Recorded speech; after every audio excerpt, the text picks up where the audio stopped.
How'd you like to listen to .NET Rocks with no ads? Easy. Become a patron. For just $5 a month, you get access to a private RSS feed where all the shows have no ads. $20 a month will get you that and a special .NET Rocks patron mug. Sign up now at patreon.netrocks.com. Hey, Carl and Richard here with your 2024 NDC schedule. We'll be at as many NDC conferences as possible this year, and you should consider attending no matter what. The Copenhagen Developers Festival happens August 26th through the 30th. Tickets at cphdevfest.com. NDC Porto is happening October 14th through the 18th. The early bird discount ends June 14th. Tickets at ndcporto.com. We'll see you there. We hope.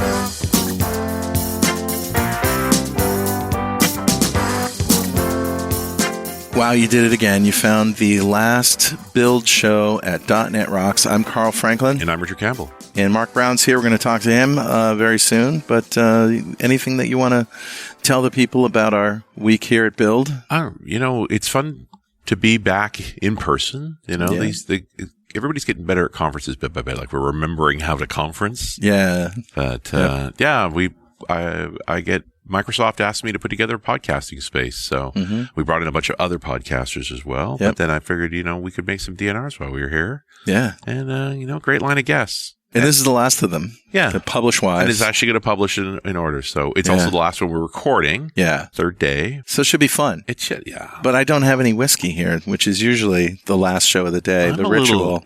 We're on the third day. I'm a little bruised. Well, right you now. are, yeah. I'm not, however. I've been a good boy. You're a responsible individual. I appreciate it. Well, I wouldn't say that. Let's not get crazy now. All right. Roll the crazy music for Better Know Framework. All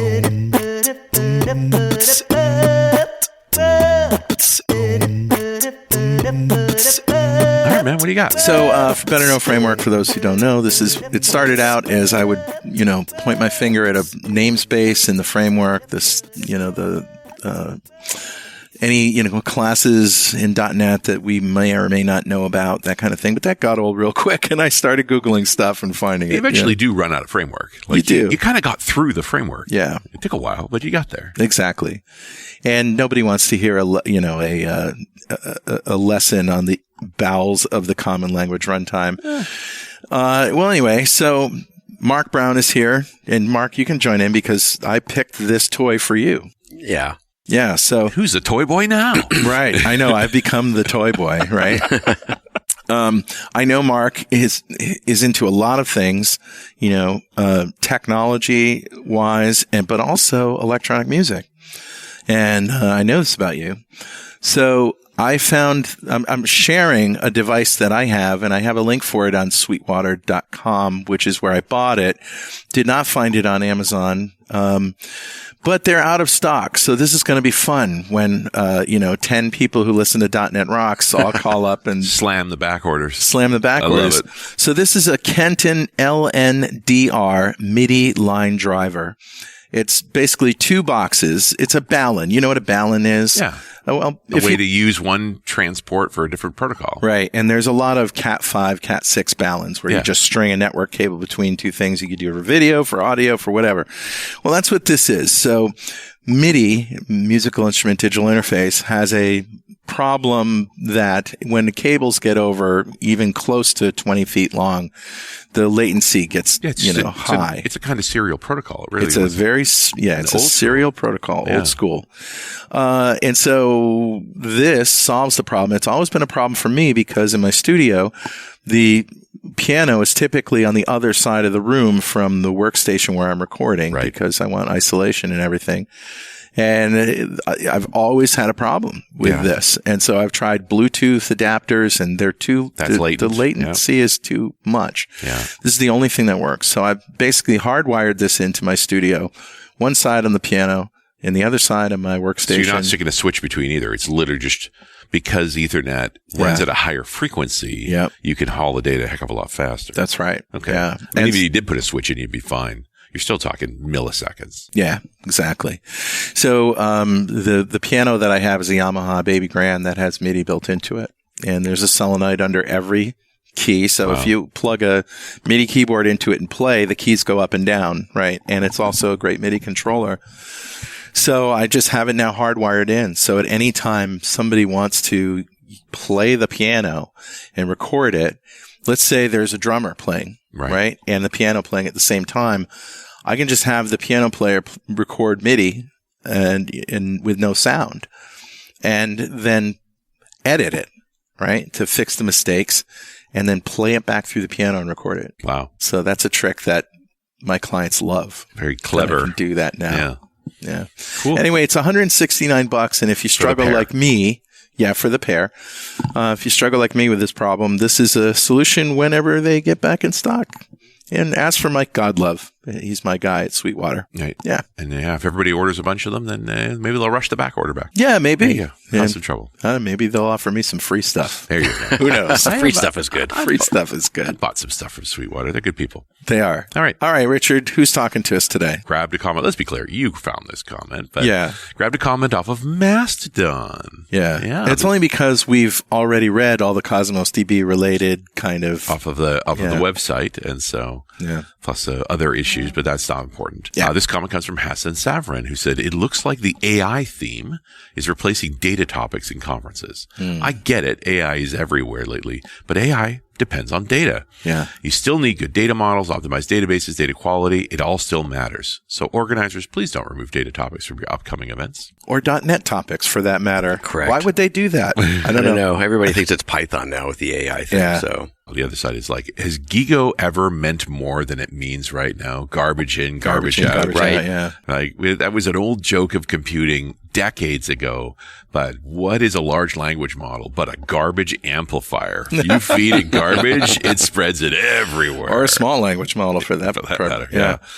All right. Hassan, great comment. Thanks so much. And I'll respond to you in Mastodon. Send you a copy of Music to Go By. And if you'd like a copy of Music to Go By, write a comment on the website at .netrocks.com or on the Facebooks or on Mastodon, Twitter. All of those work. We all read them all. And if I read them on the show, I'll send you a copy of Music to Go By. Yep. Blue Sky? Are you on Blue Sky too? I'm on Blue Sky. Yeah. I heard they just got DMs on there. There you go. Well, you can find all the ways to get in touch with me anyway at carlfranklin.com, including all those things that Richard mentioned. So let's formally introduce Mark Brown. Been on the show several times, but not in a while. He's been in the software industry for more than 30 years. Old guy. Heck, when I was young, whippersnappers today. He has worked for a wide array of companies, from ISVs to .coms, building applications that ranged from the largest of back-end systems to the smallest of devices and everything in between. Mark leads the growth team for Azure CosmosDB. Welcome back. Thank you very much. Great to be back. Yeah. It's been a while. Too long. It has. Yeah, you just caught me here and said, hey, we haven't talked about CosmosDB in a while. Like, you are correct. That is right. Are you doing any electronic music these days? It's been, no. I guess I'm just going to say it. No, that's fine. Yeah. It's been hard to, it does take time. And dedication and And you've been busy. Been very busy. Life has not been the same in, I guess, about 18 months. Since the AI detonation, would you say? Yeah. Like ChatGPT landed on my head like a ton of bricks. Yeah. So right over that. November 22? Yeah. Yeah. And I spent all of my Christmas vacation looking at this thing and thinking, hey, we should be, there's a place for us in all of this. So it's your fault. Well, not all of, well, maybe some of it. Because, here at Build, it's all AI. I mean, everything in the keynote is AI. And everything everywhere is all AI. Everything, yeah. Well, let's face it, Microsoft has a great platform here. Yeah. Yeah. And Uncle it's all Satch new. jumped on, right? Like, I jumped in and I started looking at LLMs and this whole Gen AI space and the technology here and thought, there's a place for Cosmos in building these types of applications, particularly when you look at things like chat. Like chat seems to be kind of the interface, if you will, a natural language interface into that. And customers have been using Cosmos to build just regular chat bots and chat applications for years. And that was kind of the angle I took. I'm like, what's our role in that? And things have been snowballing. In fact, it wasn't just me that was thinking and looking about this, but also our own engineering team and even the OpenAI folks very soon after they initially launched, before that really exploded, they migrated over from existing Postgres. They were running all of their ChatGPT, all the chat history and everything on there was running on some Postgres servers. Mm-hmm. And they were struggling. As the numbers just 100 million users in 2 months. Yeah. That doesn't just happen for free. It was overloading because they'd have to go and reshard their databases like constantly to try to keep up with the growth in there. Right. And we reached out to them and said, hey, I think we've got a way we can help you with this. And we walked them through Cosmos and explained, hey, this is scale out architecture here, right? So because Postgres is still an RDBMS. So did they re-architect their data? They did not really need to re-architect. The migration was not wholly difficult, and they were able to do it basically with the lights on. Wow. For that. So they migrated over to us very early after they launched. And then we helped them ride from like a handful to, their peak was like over 180 million daily active users. Wow. Holy man. I think I remember the day that went into effect because it went from, one word at a time to just like, yeah. Yeah. And they did all of that with a single Cosmos instance. Wow. We just basically, as users kept piling on and kept basically adding chats and sessions to it, Cosmos just ended up just scaling out. That's what it does. It's a scale out architecture in there. So was that the largest customer that demand wise? They're not our largest customer. Not even close actually. That's funny. But they're large. Yeah. For sure. And I will say this, one thing that was unique was the rate of growth. For sure, the fastest app in history to reach those kinds of consecutive or daily active users. Is it still growing at that rate? I think it's pulled back from that 180, but now with 4.0 out, it's spiking again. Right. So they're likely going to go over that 200 number, I'm sure, at some point. Now we've talked about AI a lot on this show since we've been at Build and seen all the great things coming. And I've mentioned on more than one occasion that I'm so for developers embracing AI and for, especially the offerings that you have, GitHub Copilot, and even the Copilot that is now set to allow us to sort of, reach into our enterprise and see, and ask questions in real language. That's great. But I was concerned on the first day. I'm looking at the keynotes and I'm saying, there's somebody out there that's saying, I'm going to use this to be my brain and, to make decisions for me. And I'm just going to trust it. And of course, that's a problem. But then I was very excited to see on the second day, the security layer that Microsoft adds over these large language models so that, that's something that ChatGPT doesn't have, if I'm not mistaken, is this, thing that is looking for hallucinations and looking for inaccurate data and even malicious use of it. So important. And I was very glad to see that. You want to talk about that a little bit? That's the whole responsible AI thing you're talking about there. That's a huge focus and emphasis on everything we do.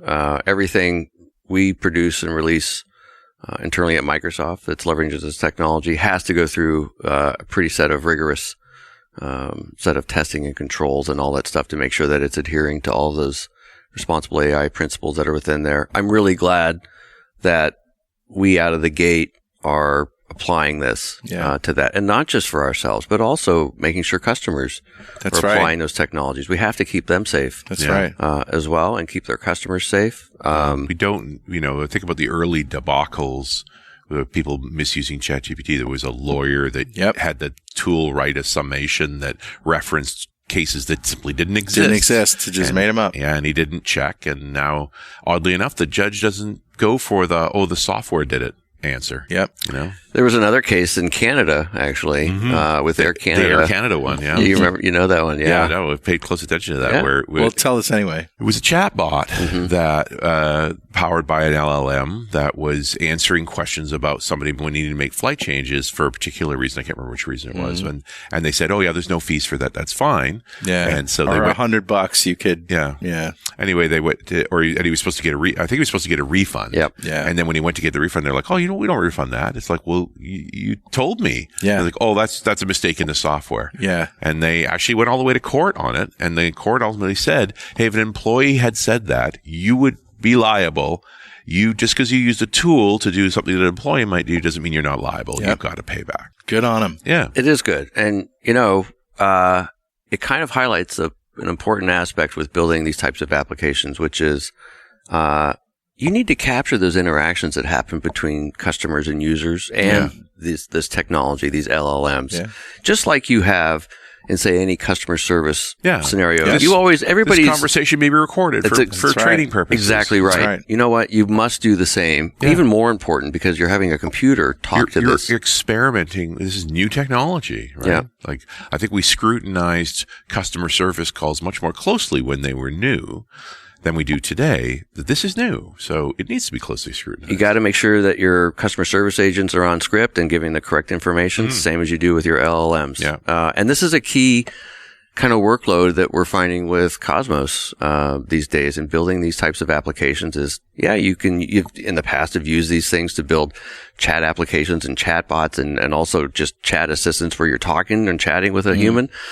Even more important now, where you have LLMs that are generating responses, sometimes out of whole cloth if they're not properly grounded to the data that they should be. You need to capture those interactions. If for no other reason, then you need to be able to audit that information. Yeah. Yes. But you can take that information and also feed that into maybe a ML model and do some kind of sentiment analysis. You can feed that into some kind of clustering. You can do all kinds of analytics on top of that after the fact to make sure that your data is better, make sure that the information is better, the prompts are better. Yep. That's super important. And you can't do it unless you capture that data to begin with. Yeah. And so this has been a key workload for us, for Cosmos over the last 18 months is, using Cosmos as part of building that chat, interface and capturing that information. And now with Build, we just announced our native vector search for CosmosDB, as well as something I'm super excited about, which is this new suite of technologies called Disk ANN. So ANN is approximate nearest neighbor, right? And in the vector space, that's essentially how you do these types of queries. Is you don't do a keyword match or a full text match or search. You use vectors and vectorize data and words and whatnot to find the semantic meaning and also find those related terms within there. And so now we've got this capability built natively into Cosmos. So customers that are using Cosmos to say store and capture all that chat interactions can now do vector search. It turns into a vector database. Correct. So you automatically have a large language model or a small language model. And now, and not just for the chat, but also, vectorize your data. Like RAG pattern is a big thing now, right? You want to be able to have an LLM that you don't need to necessarily retrain. You can provide it and augment that information that it generates for a user using data out of your database. And the best way to get relevant information is using these vector search technology. So take your data, your transactional or whatever data it is, vectorize it, store it in Cosmos, and then do a vector search over that and then have it enrich and augment. I like things like operations manuals, like documentation about the business, about how we operate. Those kinds of things are easy and obvious. But there are other things too that you might want to vectorize that you might not be thinking of. Yeah, like things like operation manuals and static documents. I mean, you can do those. You can put them in like a cognitive search or AI search. The harder challenge is how do you do that over high volume transactional data? How do I do that if I'm trying to capture, I don't know, actions in a shopping cart or what pages people are browsing or other things where you have an enormous volume of data. Vector databases in the market today and even search engines aren't capable of capturing that kind of data. You need an operational or transactional data store, especially a scalable one, to be able to capture that. This is what was unique about the announcement, and I'm not sure it landed at Build here, but the Disk ANN technology with Cosmos really allows you to take and build these types of scenarios over high volume transactional data. And you can't do that with existing like HNSW types of databases. We used to think that the OLAP cube was like the end all be all of finding related data that wasn't, easily accessible by regular RDMs.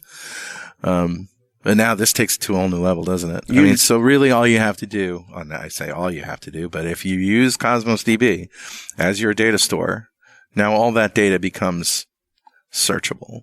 Yes. And in fact, with natural language. And not just within Cosmos, but also, we have a feature, Fabric is a brand new, our analytics OneLake data lake platform. Yeah. Well, the word Fabric has been reused a couple of times in Microsoft, but right now. You did notice the logo on my shirt today. Yeah. But that's the new Fabric. The new Fabric. Yeah. But we have this feature called Cosmos Mirror, which will take any data you write into Cosmos and then automatically ETL that into your OneLake. So if you want to take that data, yes, it's already vectorized, but you can store it in the OneLake and then spin up a new workspace and create new ML workbooks. And you can do all kinds of stuff like maybe do basic clustering in there to do sentiment analysis over what your customers are saying. It's everywhere. You can go anywhere with this, and do it in a big data analytics platform to augment all of that in there and get those insights and then use that to feed back in. And that, I think, is the promise. And what's coming next is you can build these applications, customers can come and use them, and they can, you can ground your data and make sure it's providing, good, sensible answers. But you really need is that 360. So I want to take that data, I want to do analytics on it, and then I want to apply that back to help refine the system prompts that are within there, help refine all of the knobs and dials for how those things interact with customers in there and help optimize those things. Boy, that's just creating a whole bunch of new jobs, isn't it? I mean, if you think about the expertise required to do that, and tweak those knobs and dials, that's like a whole new thing happening. Yeah, but you know what? It's Microsoft. What do? Is we take and democratize things that are hard and make them accessible for developers, right? Yeah, you mentioned OneLake off the cuff there, and we've been talking about on RunAs because we talk more about data analytics over there. But just as it's OneDrive for data. Yeah. Right. Like you think about when you want to build a model like this, you need to pull from a bunch of different data sources. And so, you need different credentials for every SQL server. Like just even finding all that stuff is a nuisance. And OneLake really comes at it of all the data is here. And it's not a repository like you dump off a copy of the data here. It's the data. Yeah. So it's being continuously updated as well. And it just makes a consistent way for resources to get access to data. So OneLake is the evolution of the data lake, isn't it? Yeah. And in fact, it doesn't have to just sit there. Like you can analyze and run jobs on this data that's in there and then use something like a Spark to write it back into like a Cosmos or to a hot store or something. Which should also be available in the lake. Right. Correct. It is, right? Yeah. So it doesn't have to just sit there and just gather dust, right? Take and analyze and process that data and then feed it right back in again. Yeah, sure. Wow. Yeah. Mind is being blown here this week. Just wait. It gets crazier than that. I did this show with Arun already on RunAs, and I'll put a link to it, but you can put symbolic links into the lake to data stores that are not in Azure. You can link up to Oracle databases. You can look up to S3. So all of the data appears visible in the lake. It isn't even in the lake. But it has the credentials. So if you have the rights to access that, then it deals with the credential calling to go over to AWS and pull the data as part of your search. So check out this big fish that I pulled out of Lake Superior. Oh no, that was in Lake Huron. Pick whatever lake you want. You're good, right? You're fine. Before we get to the break, and it's coming up, but CosmosDB, when we talked about it in the early days, was really about a geo-distributed high-velocity database. And that really, to me, said certain categories of projects are going to need this. Yeah. So is that still the case? Does it make sense for most folks that want to experiment with copilots, that sort of thing, that they would go Cosmos? It was never the first foot forward, right? It was always where you could take it if you needed to, right? That was always the promise of Cosmos is you could use it for any size workload. Yeah. But if you needed to do stuff that you could not do with a relational database, Cosmos could take you there. Right. You can always start small. And in fact, a lot of the engineering and effort we've been putting focus on is really designed to help improve that developer experience starting at a small scale. Right. We have a serverless option now. And actually just recently we announced, the availability for being able to take and seamlessly migrate from serverless to say an autoscale. And then if you want, you can go back again in there. But that makes it easy if you start with like a serverless option. That's kind of how you should do your dev test, right? Like why pay for a database? Why pay for compute if you're not using it, right? It's a dev. right? Or it's a test environment. When you go into production, great. Then migrate it over to an auto scale, allow it to elastically scale in and out. And that's great. Other things as well have always been, I guess, for designing for a scale-out database can be a little tricky. Oh, no. Absolutely. Then I was perfectly happy with that viewpoint that, look, I've tried to scale document data stores across multiple sites. That's hard. And you don't want to own that. It's plumbing. Yes. Right? So the idea that there was a knob in Azure around Cosmos DB that says, put it in these geographies, keep these synced at this rate. Like, you pay for it, but you don't have to own that complexity. That's right. But it begged the question, like, do I ever want this in one node mode? But you're describing one node scenarios here, at least initially, knowing you would go to multiple nodes if the case arise. It always starts small. Yeah. Right. So, and it needs to be approachable and easy to use. And also it needs to be mutable in a way, right? Like one of the things that's been challenging or is challenging for building distributed scale-out databases is you typically have to make very, very complex design decisions very early on. Like, how do you partition data so that it scales out? And in the past, that was always a challenge because in many cases, you were asking a developer to predict how it was going to be used once it was in production. And the only thing worse than that prediction was trying to change it afterwards. And that was the thing that we realized is we needed to make it easy for a developer to change that because you guys have all done this for a long time. You all know you get an app into production and you're surprised by how customers use it. Yep. Right. And then you need to go back to the drawing board and say, I need to refactor a bunch of this stuff. Yeah. And that from a scale out point of view, if you do not have your partition design correct, you cannot scale. It is the key to scaling. And that's another recent innovation is we've made it way easier for customers to go back and say, give me a big red easy button that I want to push and allow me to repartition my data so that I can scale. Right. And then maybe change it again. Like, absolutely. As the data size grows and new features come in, you need to repartition. Or have multiples. Right. This is another innovation as well, is providing easy way to do a materialized view on that data. This is common with, like, say, a CQRS type of pattern, right? Sure. Where you have ingesting of lots of data and you need to be able to scale that out. Well, rarely is the case that you're going to read the data the same way you write it. You may have data coming in and you want to do reports by state, or you want to do a report by some category, or you want to do some kind of dashboard over here. And you can't run queries over a large scale out database like that and get good performance on your read path. You need to have that data kind of repackaged and pivoted so that you can do efficient dashboards, efficient reports, whatnot. So providing that capability, just another big red easy button for developers. Yeah, you don't, and then, so I do not like pre-optimizing. I've been burned by it too many times. And I'm not saying I want to have the problem first, but I kind of want to have the problem first, right? Because often those optimizations create more problems than they solve. So it's better to watch that data flow in and see where it's getting rough because you've got good instrumentation and go, okay, well, if we partition like this, it'll reduce the impact. And then you benchmark it. Like now you're describing a scenario where I'm willing to experiment now. To say, okay, let's try a partition strategy and see what the instrumentation looks like. But this is key for a developer experience, right? Is you need to have that flexibility to be able to come back and approach it in a different way or solve it in a different way. Right. Folks ask us for a lot of certainty when we don't have it, man. Yeah. I appreciate it's like, I don't have to decide that right now. Let's wait till we see how the data flows before we decide. Make a decision and then have the flexibility to revise. Yeah. We guessed here. It's a guess. Yeah.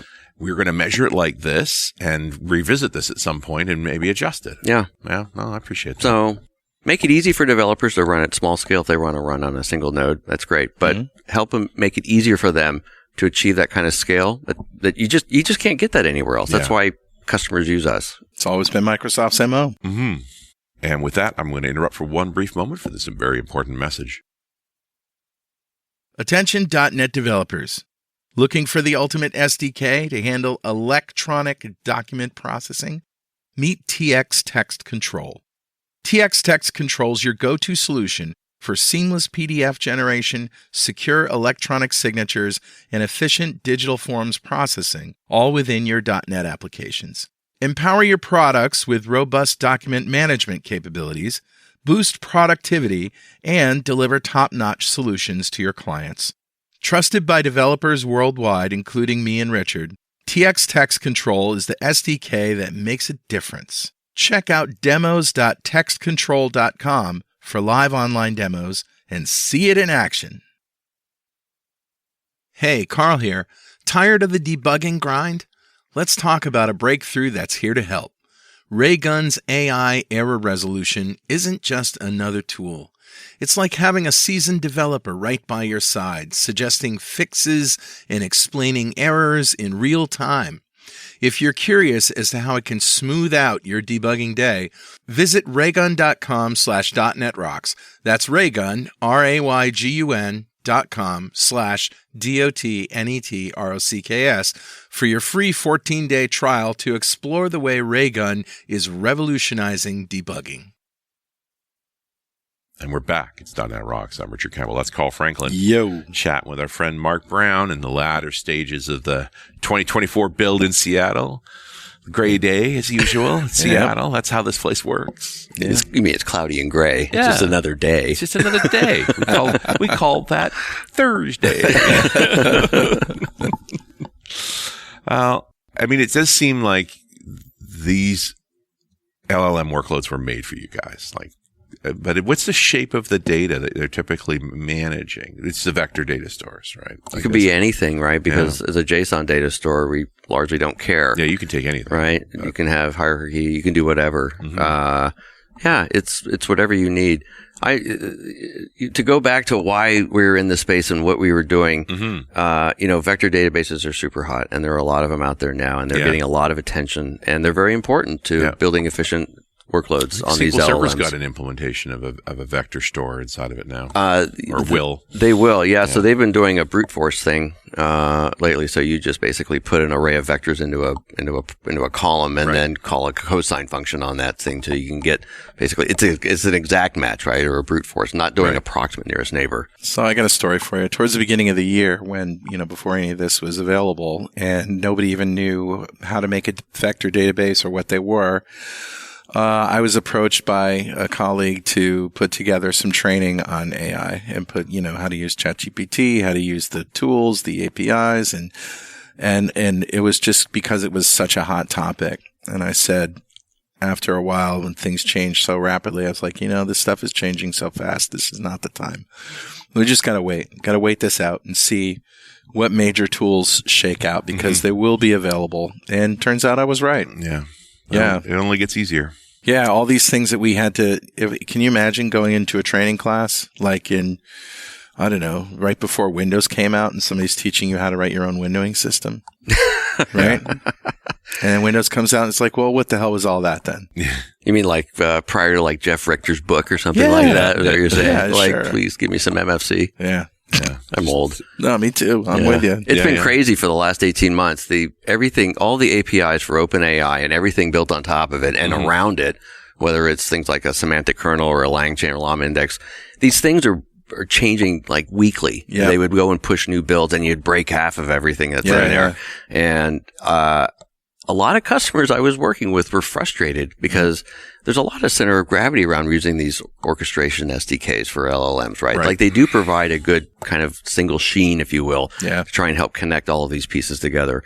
But man, they were changing so fast. That it was, a lot of customers are like, you know what?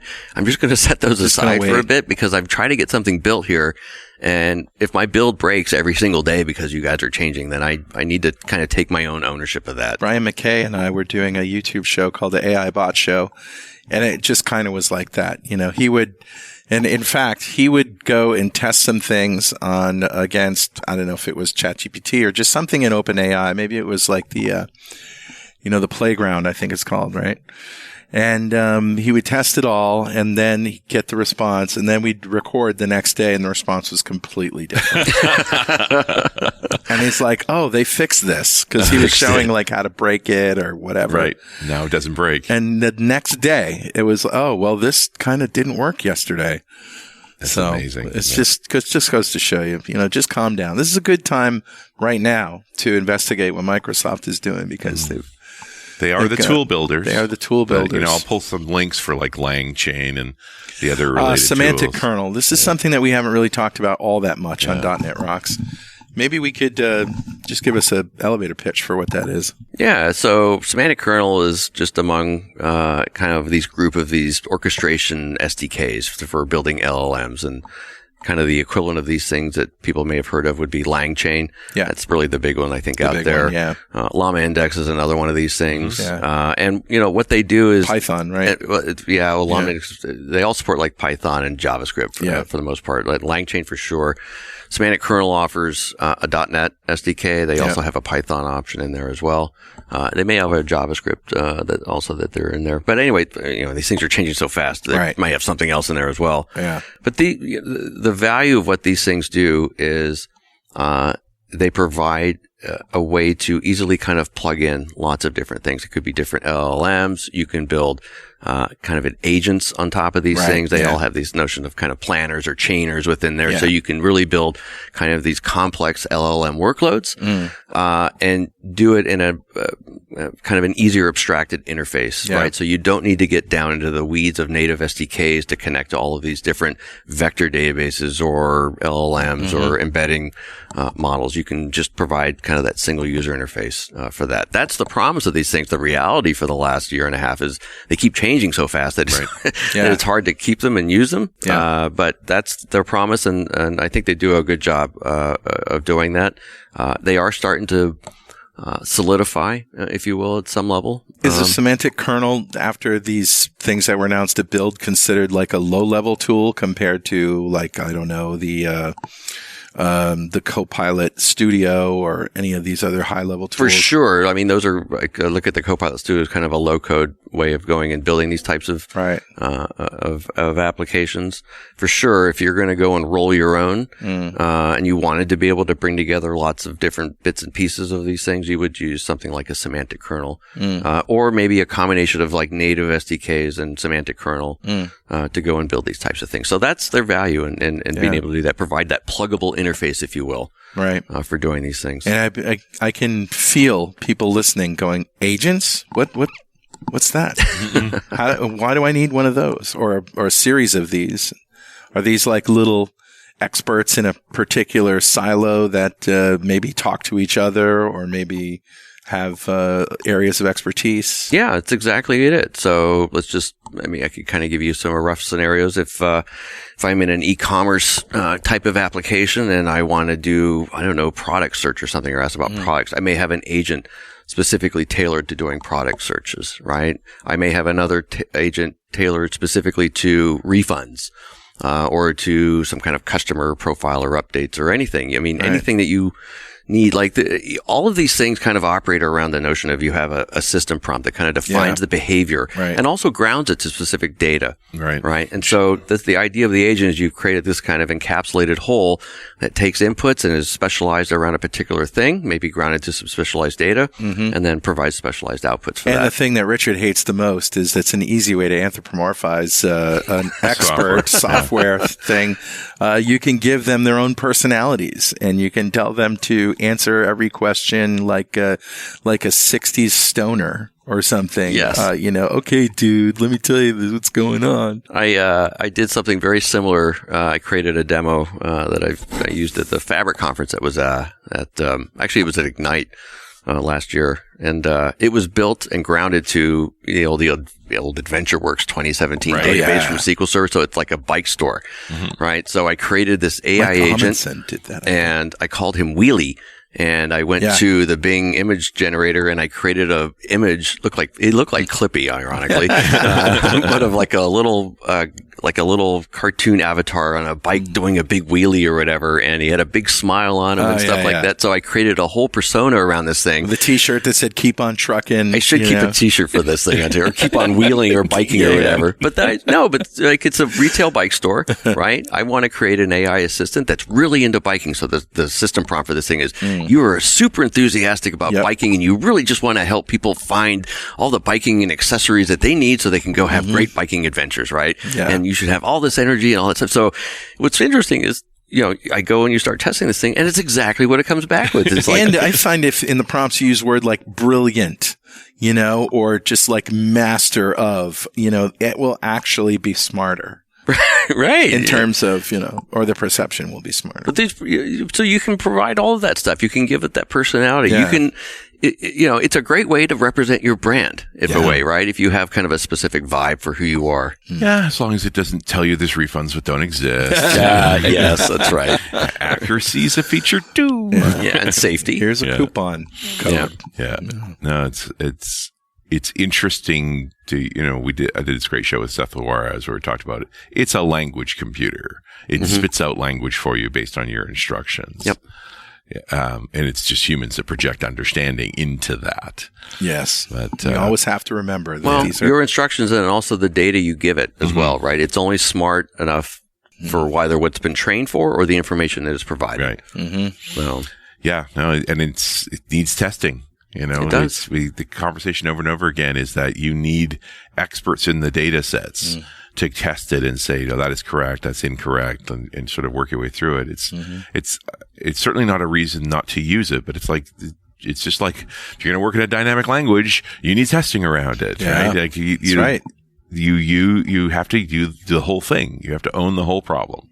Yep. And you can make these things work and be incredible labor-saving devices. They talk about response times dropping down to seconds and, making customers happy as long as it's correct. I had this argument with a friend, when I was talking about hallucinations and stuff and wrong answers. And the argument was to defend this behavior. Well, I know people like that too. It's like, yeah, my Uncle Joe, is a complete BSer, but I'm not going to hire him to run my company. Yeah. Joe's not processing my refund. No. Those aren't the folks you use. Yep. So now, fair enough. Like, what do you want from your software? What are you expecting? Yeah. I just wonder if we're, trying to imagine the next couple of years and the transformation of the user interface. Like a lot less buttons and knobs and things and a lot more just a free-flowing text. Yeah. Right? I think it's the natural language processing is kind of going to be the interface for these things, right? You're not typing, you're talking and listening. Yeah, I also wonder about machine learning models for vision. Like, I've always thought it would be great to have an assessment of frustration on the operator's part, right? Like that the software could see that you're struggling with it. You mean like feed in a GIF of that guy banging the hell out of his keyboard or something? But I'm thinking more like most of these machines have a camera on already. Yeah. Like, could I actually recognize you're struggling to achieve something in the software and then affect the software? Like, do you need help? Can I put up a prompt? Or I've noticed you only use these 6 features. Could I put them front and center? Like, what if the UX was dynamic to the way the user used it? Or please place that hamburger in the bag before I call and beep this light for somebody to come over. Oh yeah. So I heard someone in one of the keynotes, and I can't remember who it was, say that many people would rather talk to an AI than a real person. That's the first time I had ever heard that argument, because in my part of the world, most people don't want to go to a website and chat with a bot. They want a real person.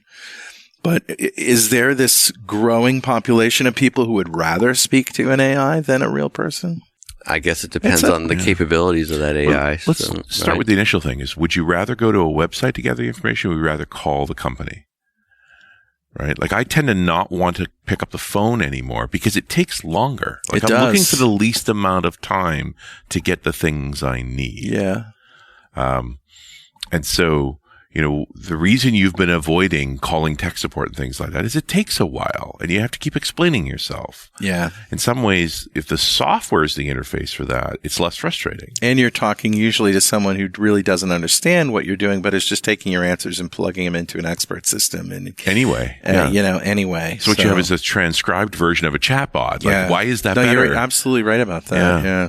I think it's whether they want to do it or not is going to depend on how good the experience is. Yeah. Right. Okay. Well, here's a great example. Things that I used to Google for, I now ask ChatGPT. Mm-hmm. Yeah, so you basically believe in the "I feel lucky" button on Google because you're just getting an answer. Like, when you talk about old school search, it's you put in a search term, you look at the array of answers, and then you're like, "Oh, let me refine the search term." Right. But I will ask a question like, is there a coin-operated laundry facility at this hotel that I'm going to? It's much faster and easier for ChatGPT combing through a site for that than combing through a site and trying to find it. Or calling them. Or definitely calling them. Yeah. I use the ChatGPT on Bing like maybe 5-6 times a day. Yeah. It's replaced my search. Yeah. It's also replacing things like Google Translate, for example. Because now with 4.0, and not 4.0, but 4.0, GPT 4.0, you can use your voice and you can just talk to somebody and it will say, all right, translate the English to Spanish, the Spanish to English. It'll just do that. Yep. It's powerful. It's powerful stuff. Actually, I had a conversation with someone adjacent, but not the same thing, whose husband is waiting for a cochlear implant. His hearing's gone that bad. He says, I don't even want to talk to him or I have to shout. And I always sound angry. And I pulled out I grabbed her phone, installed live transcribe on it. Yeah. And then we just kept talking. And she's like, the words are coming out. It's like, just put this in front of him. Like, what are you doing? Right. You've had the tool in your pocket the whole time. You just didn't know it existed. Isn't that funny? Yeah. But the idea of walking into a shop in France, when your French is bad, my French is bad. Yeah. And being able to just have it spew French out. My French is muerde. Just slightly off. But Yeah. okay. That's good. You're close. Muerde. They maybe bring the world closer together. Yeah. That was a while ago that Google did some keynote thing where they were doing live transcription and translation in voice. And they were supposed to get a product for that. But it's really good. There's a browser plugin for Google. Well, that's the thing is I think it's now no longer, you're not going to buy dedicated hardware for that. Your phone will do it. Yeah. It just is a thing now. It's a thing. A new capability being added to the phone again, because it's not like it didn't do enough. So the doomsayers will say, all these things are being replaced by a single app and a single interaction. What, is everybody else doomed? Is this so disruptive that it's going to cause mayhem? I don't think it's I don't think it's any more disruptive than anything else. Right? Yeah, I agree. You're preaching the choir. Yeah. But, there's certainly people out there who are... the story of the Luddites, you only go as far. The Luddites were actually a group of people who very technical people, by the way. They were hand manufacturing cloth, right, with very simple tools. And in came the first steam-powered looms, and they smashed them up. Yeah. And the thing they never talk about after that is, after that, the employer came back, and they talked through how they were going to train, and all those folks started running those automated looms. And the biggest thing that happened is, you needed fewer people making cloth, but cloth became so much less expensive that people bought more clothes. Right. Yeah. And then many more people employed. Well, the term Luddite is thrown around as someone who doesn't understand or like technology. And that's not the case. The Luddites were very technical. They were the high tech, but they were laborers were frightened by the change. They were frightened by the change. Yeah. I have a more recent example, and that is just the kind of the emergence of cloud. I used to see a similar kind of reaction from your old IT pro guys that were out there hitting the loading dock, grabbing all those racks of hardware, and then going and racking and loading all that stuff in. And then they're like, "Wait a minute, now that's my job. My job is doing that." Now you got some guy with a web page pushing a button. Like, we have friends that are fit that. I think you know who I'm talking about. We have several friends. And I told him, I'm like, look, I go, that piece goes away, but there's a whole ton of other stuff now that you're going to learn and do. It's and not be like more you were productive. getting to the bottom of your to-do list. Right. It's true. It's not a thing. It's not a thing. There's so many more problems to solve now. I say this on every .NET Rock show we've done since we've been here, and I'll say it again. The chances of you being replaced, you as a developer being replaced by an AI, are slim to none. But the chances of you being replaced by a developer that uses it are high. Not high, maybe, but significant enough. So, and there's no excuse for developers. There's no, there are no safety concerns about using an AI to help you write code, to look things up, to do research. Just don't ask it whether you should ask your boss for a raise. That's not. You can if you want. It's just you still have to live with the consequences. That's right. Yeah, you may get bad advice, but you won't get bad code. And if you get bad code, just ask again. Yeah. Try it again. And here's a trick: ask it to comment your code that it generates. I'm all in. The last 18 months, I even used it, and the GitHub Copilot is a great example. I needed to retrain learning Python. Yeah. Like, I've been a C# developer for, as long as it's been around, since 2002, I guess, right? Yeah. And even before then, of course, other Microsoft technologies, and I go back to VB back in the 90s. But me too, yeah. This AI space has put a lot of focus on Python. Yep. right? Because, and I see this with the customers, a lot of these projects will start within kind of the data engineering and machine learning space, because it seems to be that's the center of gravity for a lot of this machine learning and this Gen AI space. It is a great language, but I was not very fluent in it, but I needed to learn it. And I've been using GitHub Copilot and the tools in Visual Studio and VS Code and elsewhere to help me retrain, to help me retool myself so that I could be more productive writing in Python. So you have this assistant effectively that's coaching you on writing better Python. Yeah, take this C# code, convert it to Python. Yeah. Tell me and comment it. Tell me what it's doing. It's actually brilliant. You know what I do now is I write a comment as to what I want to do. Yeah. And then and Python comes out. And then it shoots out Python. I'm like, holy crap, that's great. Really, that's great. Yeah. Yeah, I can write the code and have it commented, or I can write the comment, it'll write the code. Yeah. You have a choice. Is that like schema first versus code first? Yeah, something like that. I write the comment and it writes code that also has comments. Yeah. Man, I used it, and I told you this, I used it for, it would spit out link statements that were some not readable by my customer. And so I basically asked it to, split this out into multiple for loops or whatever and commented it. And I took that, commented it. Yeah. And so, stuck it above the link query. Above the link query. This is what this link query does. Great. Yeah. So not only is it solving a problem, but it's educating my customers. Right. Nice. Better documenting. Yeah, much better documentation. Yeah, I think it was 2022. My GitHub annual report said the primary language I was writing in that year was Python. Really? I'm like, I didn't think I was writing that much Python. It's just, I munch a lot of data in my life, and by golly, Python's good at munching data. And so just, use the tool of the second was YAML, which makes me sadder. And the third was C#, thank goodness. Yeah. I'm sorry for your YAML. Yeah, I know. I run a lot of infrastructure too, so YAML's my friend. There you go. Does a good job. Yeah.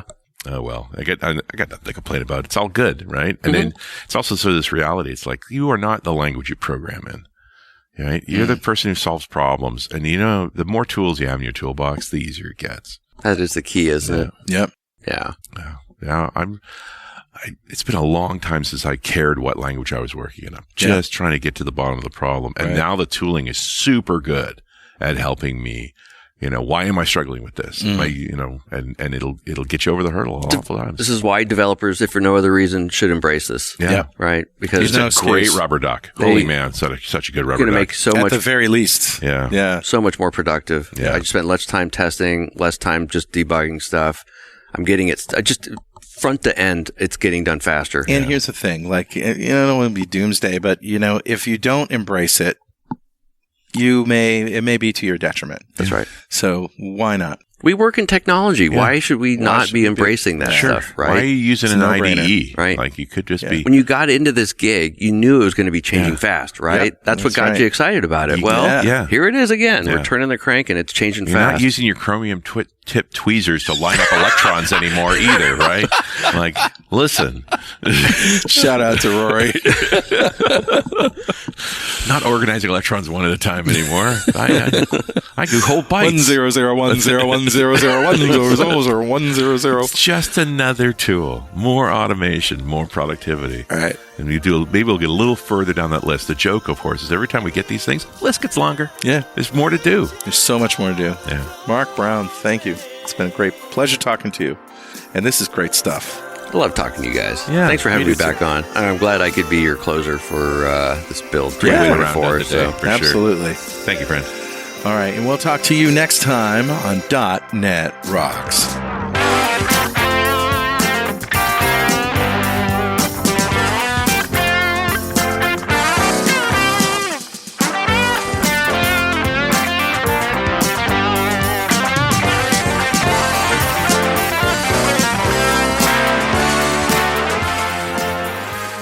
.NET Rocks is brought to you by Franklin's Net and produced by Plop Studios, a full-service audio, video, and post-production facility located physically in New London, Connecticut, and of course in the cloud.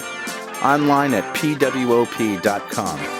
Visit our website at dotnetrocks.com for RSS feeds, downloads, mobile apps, comments, and access to the full archives going back to show number 1, recorded in September 2002. And make sure you check out our sponsors. They keep us in business. Now go write some code. See you next time. guys. Transmitter band.